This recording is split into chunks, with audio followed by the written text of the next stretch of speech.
Hello दोस्तों, आज की कहानी है घूंघट में औरतें, शिक्षाप्रद कहानी। अरे रानी, ओ रानी, सो रही हो क्या अभी तक? रानी की जेठानी जोर जोर से चिल्ला रही थी घर के आंगन में खड़े होकर। रानी यानी तभी मैं भागती हुई अपने कमरे से निकली और बोली, दीदी आ गई मैं। जेठानी बोली, रानी तुम्हारा नाम रानी है, तुम रानी नहीं हो। मैंने तुम्हें रात में ही समझाया था कि सुबह को जल्दी उठकर जाना तुम्हारी मुँह दिखाई की रस्म है। मैंने बोला कि दीदी रात को नींद ही नहीं आई, जगह नहीं है और मन में थोड़ा डर था कि सुबह आँख नहीं खुलेगी। तो रजनी दीदी हंसती हुई बोली, रानी मेरी प्यारी देवरानी, जल्दी से घूंघट कर लो, अगर माँ जी आ गई तो हंगामा हो जाएगा। मैंने घूंघट किया ही था तभी माँ जी वहाँ आई और लड़खड़ाती आवाज़ में बोली, चलो अब क्या यहीं गपशप मारती रहोगी तुम दोनों? हमने चलना शुरू ही किया था तभी माँ जी ने रजनी दीदी के कंधे पर हाथ रखा और बोली, पता है ना कहाँ से जाना है और कैसे जाना है? माँ जी ने बोला कि जब भी कोई बड़ा तुम्हारे सामने खड़ा हो तो हमेशा घूंघट में रहना और कम से कम अपने बड़ों के सामने आना और बिना घूंघट के तो कभी नहीं। रजनी दीदी कुछ बोली ही नहीं, बस अपना सर हिलाकर हाँ बोल दिया। मैंने भी बस अपना सर हाँ में हिलाया। माँ जी के जाने के बाद मैंने पूछा, रजनी दीदी आप तो स्मार्ट हो गई हो, इन सब चीज़ों को कैसे निभाती हो? रजनी दीदी मुस्कुराई और बोली कि मैं थारे जेठ जी से बहुत प्यार करती हूँ, इसीलिए अभी तक चुपचाप सब चीज़ें निभा रही हूँ। मैं कुछ नहीं बोली और चुपचाप रजनी दीदी के साथ घर के बाहर वाले कमरे में जाकर बैठ गई।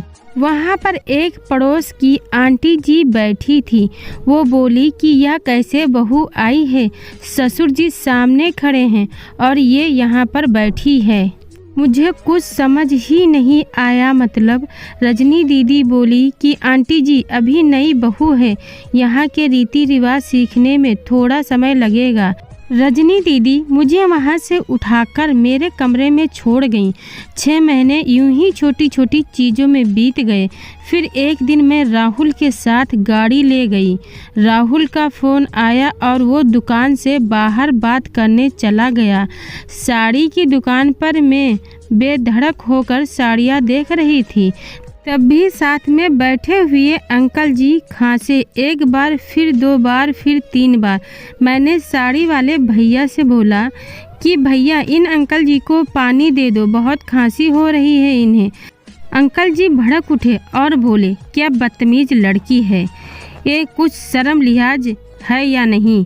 इसे दुकान पर हंगामा देखकर राहुल बाहर से भागकर अंदर आया और अंदर आते ही अंकल जी के पैर छूकर बोले, मामा जी आप यहाँ? मैं घबरा के दुकान से बाहर निकल आई, एक लंबा घूंघट करके गाड़ी में बैठ गई। राहुल बाहर आया और गाड़ी में बैठकर गाड़ी बहुत तेज चलाने लगा। मैंने धीमी आवाज़ में बोला, गाड़ी बहुत तेज चला रहे हो, कहीं एक्सीडेंट ना हो जाए।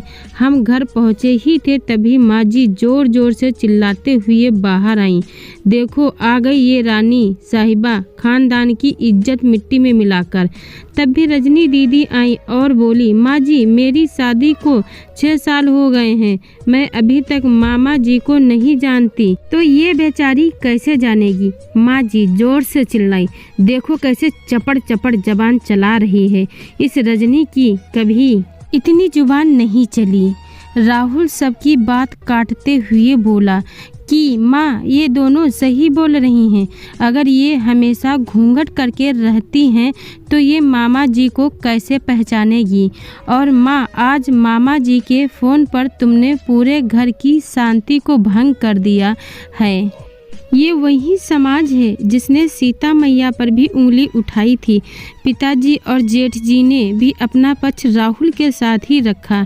माँ जी थोड़ी देर बाद सोचने के बाद वापस रजनी दीदी और मेरे पास आई और बोली कि तुम दोनों को अपनी मर्यादा पता है। मुझे उम्मीद है कि तुम कभी भी मेरा सिर शर्म से नीचे नहीं झुकने दोगी। हम एक ही परिवार के सदस्य हैं, हमें हमेशा साथ रहना है। अच्छा वक्त होगा या बुरा वक्त, हर सदस्य को अपनी मर्यादा पता है। माँ जी ने मुझे और रजनी दीदी को गले लगा लिया।